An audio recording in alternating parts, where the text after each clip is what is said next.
Jones to the sticks, and it is caught for a first down. Being labeled as a bust is not exactly encouraging, but it's only fair if you haven't really performed in your first, 3 to 4 years in the NFL? Especially if you're taken pretty high in the draft. But it's never too late to shed that bust label and emerge as a true superstar.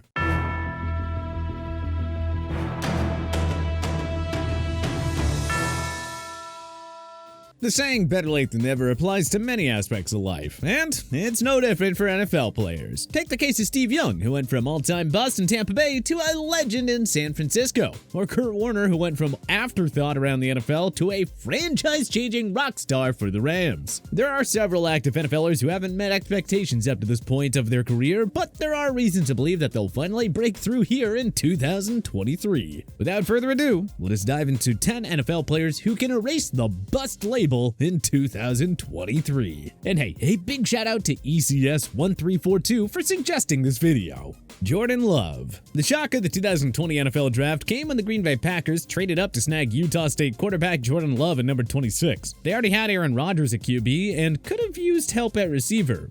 T. Higgins or Michael Pittman Jr. anyone? But anywho, Rodgers responded by winning back-to-back MVP awards in 2020 and 2021, helping the Pack to an NFC Championship game in the former year. But after a disappointing 2022 season, A-Rod and the Packers accepted the inevitable and settled on a divorce. Rodgers was traded to the New York Jets, officially opening the door for Love to take over as the guy in Titletown. So here's Love's chance, 3 years later, to finally silence the doubters. Rodgers did just that when he replaced Brett Favre as Green Bay starter in 2008. Can Love do the same 15 years later? It's all on him. Love has the weaponry around him: Christian Watson, Romeo Doubs, Aaron Jones, A.J. Dillon, and a steady offensive line. The Pack don't have to make the playoffs this year for Love to win over the hearts of Packers Nation. He just has to show some promise and show Green Bay that brighter days are indeed ahead. And if he does that, Love will have shedded every bit of the bust label that has, fair or unfair, followed him his entire career up to this point. Trey Lance. The San Francisco 49ers sold the farm to the Miami Dolphins so they could move into the number 3 spot of the 2021 draft. Many thought they'd go with Alabama's Mac Jones there, but Kyle Shanahan and John Lynch bet on the upside and went with North Dakota State's Trey Lance. Lance was mostly a backup to Jimmy Garoppolo in his rookie year, though he did make 2 starts with the latter injured. The 49ers started Lance to open their 2022 season, but he unfortunately suffered a season-ending ankle injury in week 2.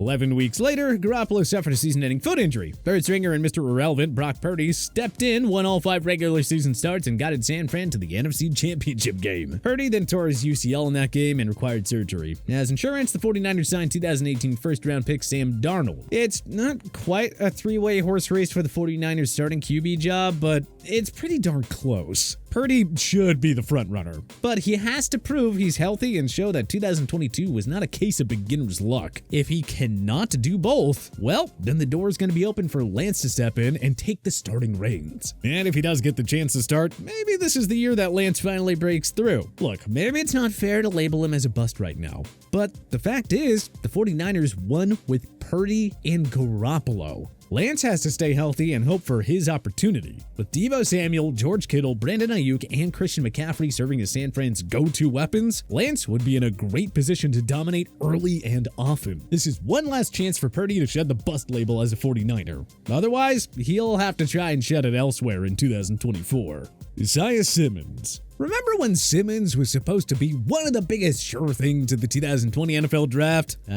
Those were the days. Simmons turned heads at Clemson with freakish athleticism and versatility, having played linebacker, cornerback, defensive end, and safety. The Arizona Cardinals drafted Simmons 8th overall, believing he would emerge as a one-man wrecking crew on their defense. Yeah, well, so far no cigar. Through his first 3 years, Simmons had 4 interceptions, 4 pass defenses, and just 7.5 sacks. Pro Football Focus hasn't graded Simmons higher than 67.9 in any of his 3 years. And it gets worse. Per Pro Football Reference, Simmons is allowed a passer rating of 90.9 or higher when targeted. That includes a horrific 104.3 passer rating allowed when targeted in the 2022 season. Well, here's the good news for Simmons. The Redbirds mercilessly fired Cliff Kingsbury and replaced him with a more defensive-minded head coach in Jonathan Gannon, the former DC of the Philadelphia Eagles. New defensive coordinator Nick Rouse Rallis came over from Philly to join Gannon. Rallis was the Eagles' linebackers coach and did wonders working with Hassan Reddick and company, helping the Philly front seven rack up a whopping 70 sacks in the 2022 campaign. A new coaching staff should be a breath of fresh air for Simmons. Now let's see if he can actually pull a Hassan Reddick and break out in year 4 after 3 unimpressive first seasons.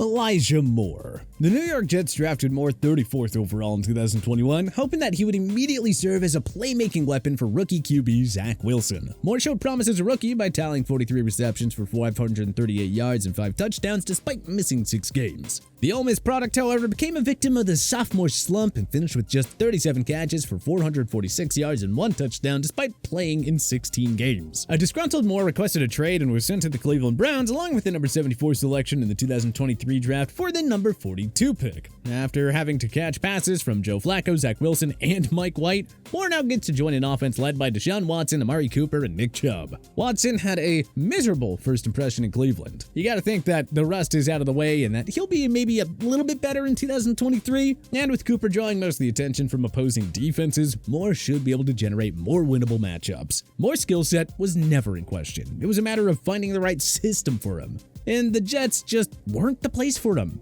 A more sharp, offensive-minded head coach like Kevin Stefanski should help maximize Moore's talents in an offense that could be a top 5 unit in 2023. Mackie Beckton. Beckton had a solid rookie year for the New York Jets, who drafted him 11th overall in 2020. He made his fair share of mistakes, but Beckton garnered a solid Pro Football Focus grade of 74.4 on the year. Beckton suffered a season-ending knee injury in Week 1 of the 2021 season, preventing him from building off a stellar rookie campaign. Then, shortly before the 2022 season, Beckton fractured his right kneecap and was immediately ruled out for the year. But here's the simple deal. Beckton was a rock-solid starter in his lone fully healthy NFL season. The 6'7" monster has the strength and toughness to be an all-world offensive tackle. He just has to get back to 100%. Yeah, right now, sure, he's a bust. But 1 year-long clean bill of health can help Beckton go from 0 to hero real quick here in Gotham. Caleb Farley. For the Virginia Tech product, a potential breakout year comes down to one thing: health. Farley's draft stock fell in 2021 because of a back injury. He went from being a potential top 10 pick to falling to the Tennessee Titans at 22nd overall. Farley played just 3 games as a rookie before suffering a season-ending ACL tear. In 2022, he was limited to 9 games and only saw 60 total defensive snaps per Pro Football Reference. So, here we go. Farley enters a make-or-break year. His recovery from a back procedure is going well, but is he actually going to stay healthy for the first time in his young professional career? That is literally the only question now. Nobody ever doubted his skill set at Virginia Tech. He has got the ideal frame at 6'2", 197 pounds to be a true lockdown corner. Now we see if he can stay away from the injury bug once and for all.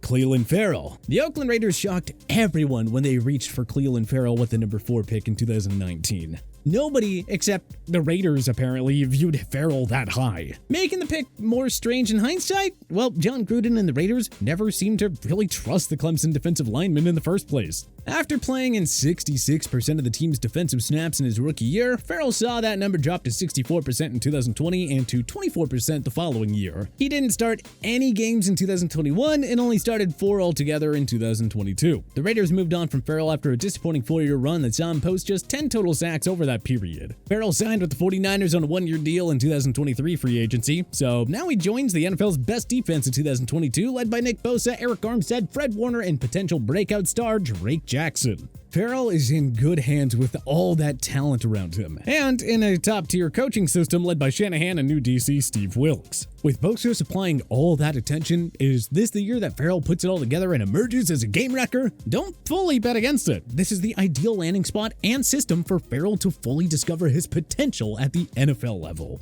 Jeff Okudah. The Detroit Lions thought they were being savvy when they traded away Pro Bowl corner Darius Slay to the Philadelphia Eagles in the 2020 offseason, and by replacing him with Ohio State corner Jeff Okudah. The Lions drafted Okudah 3rd overall in 2020, passing on other notable future stars like Andrew Thomas, Tristan Wirfs, CeeDee Lamb, Justin Jefferson, et al. It is no wonder the Okudah pick would be the last that Bob Quinn would make as GM of the Lions. Injuries unfortunately limited Okudah to 10 total games over his first 2 years. He was mostly healthy in 2022 and appeared in 15 games and showed some improvement, but the new Lions brass had seen enough. Okudah was traded to the Atlanta Falcons this offseason for a 2023 fifth-round draft choice, finally giving the Ohio State product the fresh start that he needed. In Okudah's defense, he was on a lousy and tanking Lions team during his tenure there, so asking him to cover the opposition's top cornerback was always going to be difficult. Fortunately for Okudah, rising star AJ Terrell holds down that task in Atlanta, so Okudah will get more favorable matchups with the opposition's number 2 or number 3 receiver, not to mention the arrival of Jessie Bates to patrol the safety position. All Okudah has to do is find a way to stay healthy for an entire year. If he can do that, he just might finally reach his sky-high potential in Atlanta. Okudah and Terrell have the skill sets to form arguably football's best cornerback duo in 2023 and beyond.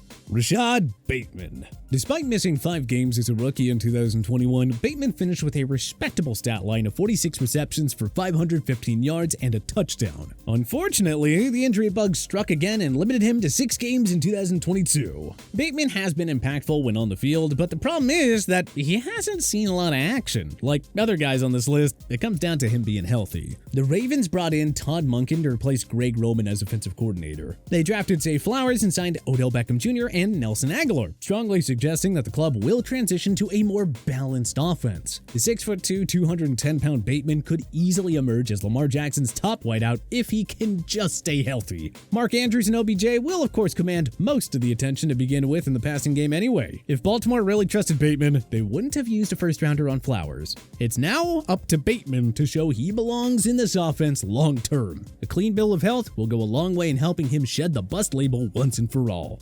Kadarius Tony. It took the New York Giants just 10 game appearances from Tony to decide that they were giving up. Ahead of last year's trade deadline, the 2021 first-round pick was dealt to the Kansas City Chiefs. Tony didn't do a whole lot of anything in the regular season, but he did catch a touchdown from Patrick Mahomes in the fourth quarter of KC's Super Bowl win, so hey, that obviously counted for something. With Juju Smith-Schuster and McCole Hardman gone, there is open competition for the Chiefs' number 1 and number 2 receiver spots. Whoever wants it will have to earn it. Tony has shown flashes of brilliance with the ball in his hands, but is he going to stay healthy and actually find his way into this Kansas City offense? Or is he going to be another gadget piece for Andy Reid? You can't deny Tony's lightning-quick ability and ankle-breaking moves when he gets the chance to make plays. He still has the bust label attached to his name, but don't be shocked if Tony finally breaks out as a 1K yard receiver and Pro Bowler in 2023. But which other NFL players can break the bust label in 2023? Let us know in the comment section below. If you like this video and learned a thing or two, clicking the like button helps out a ton. But hey, we appreciate it. If this is your first time coming around to TPS though, subscribing is a great idea because we put out videos like this every single day. But as always, thanks for watching and we'll see you guys next time.